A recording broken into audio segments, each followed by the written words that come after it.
Are you tired of strange autocorrect suggestions when typing on your iPhone? Don't worry. Hello friends, I am Carly. In this video, I will help you with that.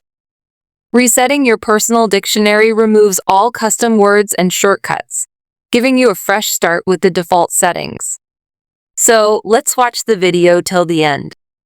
Launch the Settings app on your iPhone.